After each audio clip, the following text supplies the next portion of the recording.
as far as providing the city benefits and city services? All right, good. It depends. Oh, all right. We're going to begin today's meeting with the citizens' request. We begin our meetings at 2:45 for citizens' request. We begin our formal meeting of the City Council at 3 p.m. At this time, I have 3 cards of citizens interested in speaking on citizen request. The first speaker is Mr. Leonard Clark.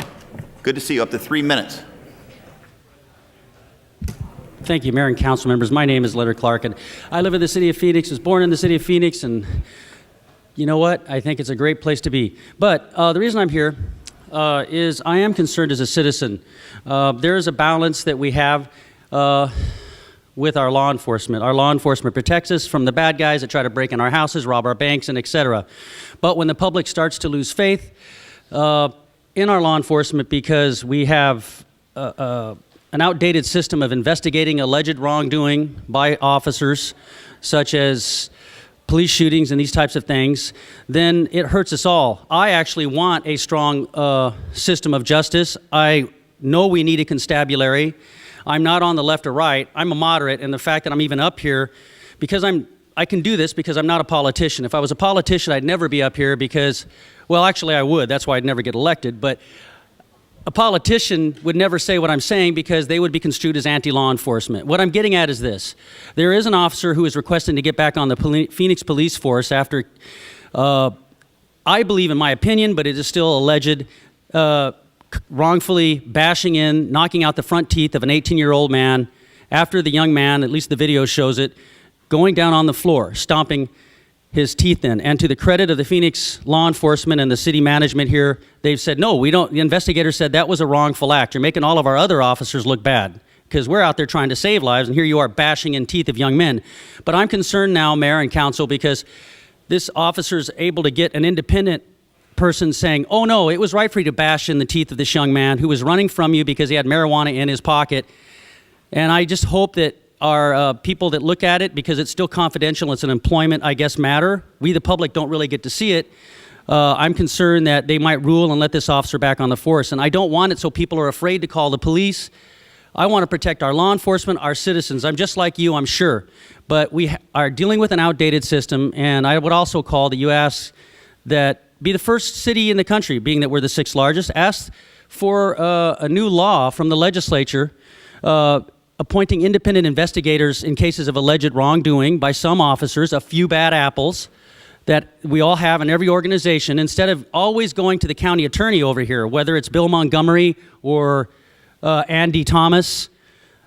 You can't have a fair and objective investigation. It's like right out of Deliverance. I mean, I go up before you and I'm charged for hurting somebody that's your cousin. I mean, I'm sorry, it's just not right. So I'm hoping you'll also call for independent prosecutors. I know it's a state matter, but maybe you could also ask for that. But please don't let that officer back on. It's clear he bashed in the teeth of that young man, and this is just not what the city of Phoenix is represented by. And thank you for firing him, because our other officers are good officers, and we don't need a few bad apples giving us all a bad name. Thank you.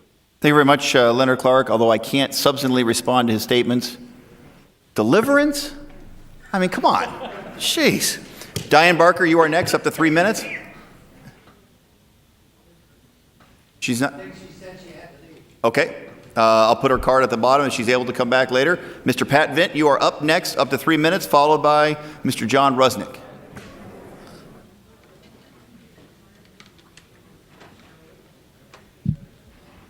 Yes, I am Pat Vint, 8340 North 16th Street.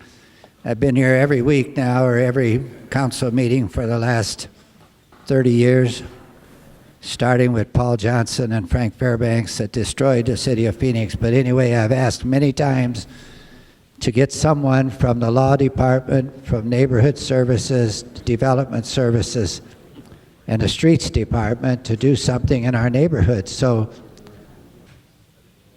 Greg, I'm asking you, or I got to ask Ed. You two guys control everything here, so somebody is going to have to come out to my neighborhood and make a showing and make a determination. Now they cut our street in half, so what they do, they paint 2 orange lights in the middle of the half street. Then they paint a white line next to our driveway, but they didn't put any dashes in it. So every time I come and go from my home, I'm breaking a law. I'm crossing a solid white line. Now, how dumb can the streets department get with not knowing when they paint a solid white line, you're not supposed to cross it. When you paint double yellow lines in any street, you can't cross them either. So if you don't request or make it a law that somebody here has to be accountable and responsible. And getting back to what makes this a fact is when Greg, the other attorney that we had, when you ask him a question about who is responsible and accountable for what we, the citizens, say or what the city council says, he says, you people are all immune from being accountable and responsible. And now we're all the way up to the Attorney General's office, and we're getting higher and higher. Every time we go somewhere, first thing they say, we can't do anything. But now there is a law in the books about senior citizens, and we're going to have to work on that. So getting back to the streets department, neighborhood services, and Patrick Ravenstein, they destroyed my property. I can't even drive my little scooty here in my own yard. And that is a disgrace. And even my miniature golf cart that I got's got 6-inch wide wheels and 8-inch diameter. It digs a hole when I'm trying to go uphill into my property. So something has to be done sooner or later. Otherwise, you might as well cancel this council meeting. And last week, you really did good. You didn't have anything to do with destroying liquor licenses. When I went into business in 1956, I had to be competitive to make it or not. And these liquor licenses, if they want to pay, let them go in business. Competition will take care of the rest. Thank you. Thank you very much, Mr. Vint. The next speaker on citizen request will be Mr. John Rusnick, and then followed by Ms. Barker if she has returned. Mr. Rusnick, good to see you. Good afternoon, gentlemen. I want to just report something. The inspection of my property on the 26th of February, I showed Mr. Andresi, supervisor inspector, on the letter, on the back of the letter that you get, it says common blight violation information. At the time of the inspection, the inspector will look at these 8 blighting conditions on property and on properties in the immediate area. If violations are found, appropriate enforcement action will be taken. Well, there's been junk, litter, and derbis. I showed this to Andresi. It's an old computer, file cabinets, and a microwave oven, and other 5-gallon plastic containers laying around. But he informed me that that's personal property, not junk. Well, to me it's junk. It's been in the rain that we had all spring, so the computer can't work. The microwave oven can't work. So that, to me, is junk.